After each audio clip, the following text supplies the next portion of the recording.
Behind every smile lies a secret. Behind every promise, a trap. Are you ready to uncover the truth? Tune in to Season 4, Episode 29. Michael's story cracked open a silence. His shame became strength, and his truth sparked something bigger. Men across the globe beginning to speak. But predators evolve, and so do their tactics. Now someone's targeting the protectors. Early morning at a modest one-story house in Austin, Texas. An American flag stirs in the breeze. James Calderon, a retired Army colonel in his late 50s, sits on the porch, lacing his boots with precision. He's weathered, steady, but his phone shakes slightly in his hand. A new message lights up the screen. He's outside again. I'm scared. I need help. Attached, a shaky video, filmed from behind blinds, a figure pacing near a car. Then a photo, a bruised arm, tearful eyes. James exhales, his jaw tightens. Hang tight, Lena, he mutters. I'm here. That afternoon, inside Safe Haven's war room, Emma scans a wall of male survivor cases. She pulls down Michael's file and replaces it with one labeled James Calderon. David walks in, a folder in hand. 33 transfers to an account in Albania, all traced back to someone calling herself Lena. Emma frowns, opening the file. Voice messages, personal videos, even geotags. It's like she knew exactly how to trigger him.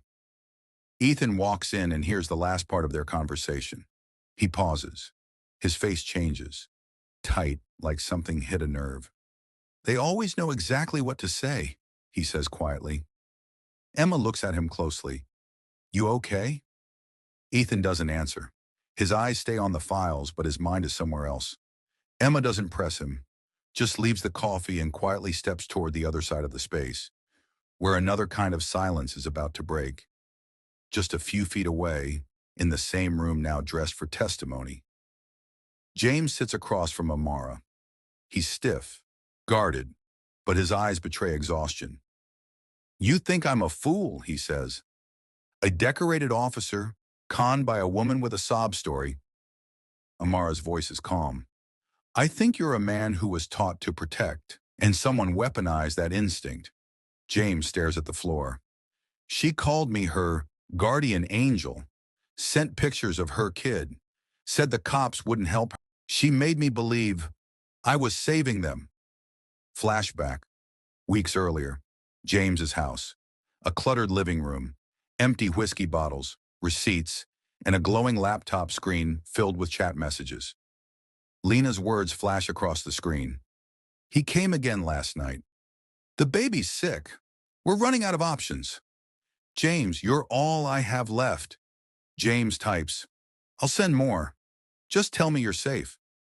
Later that night in Safe Haven's tech lab, David analyzes audio files on a monitor. Waveforms shift and glow.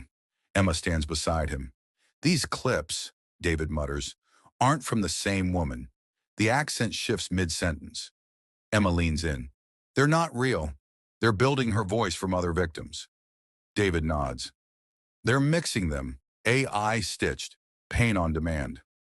Emma adds, it makes Lena sound more real, more convincing, every word crafted to hit the heart. Ethan enters, arms crossed. They're not just conning men, they're perfecting emotional warfare. That night at the interview setup inside Safe Haven, James sits under a soft light. Cameras roll. His voice is rough but unwavering. My name is James Calderon. I spent 30 years serving my country.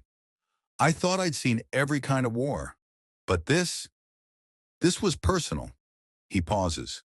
I wasn't conned because I was stupid. I was conned because I care. A beat. And if this helps one man speak up sooner than I did, then it's worth it. Later that night, Ethan stands at the window, city lights flickering below. A monitor beside him shows James's paused interview. Amara joins him quietly. She mirrored your past, she says. Ethan nods, not taking his eyes off the glass. Same script, same wounds. I didn't think anything could shake me anymore. Amara watches him through the reflection. But it did. Across town, unknown location, A dark room. James's interview plays on a monitor. Kay watches in silence, arms behind his back. An assistant speaks. They're catching on. We may need to pivot. Kay's cold smile flickers. Let them get close.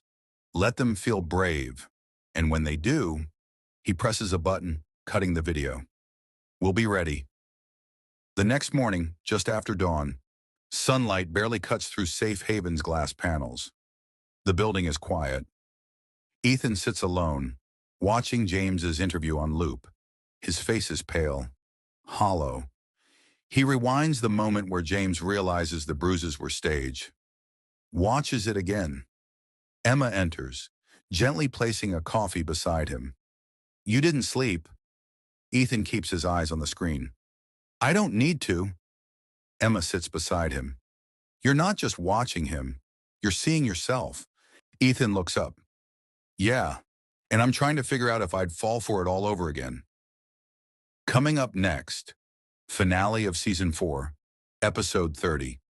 The Reckoning. The scam is falling apart. The hunters are closing in. But something has changed in Kay. The stories, the pain, the lives shattered. They've all left a mark. Now for the first time, he's questioning his role in this fight. As Safe Haven prepares its final move, Kay stands at a crossroads, torn between his past and a future with the very people he once fought against. The truth has always been his weapon, but now it's the thing that might pull him to the other side. Don't miss Season 4, Episode 30, The Reckoning.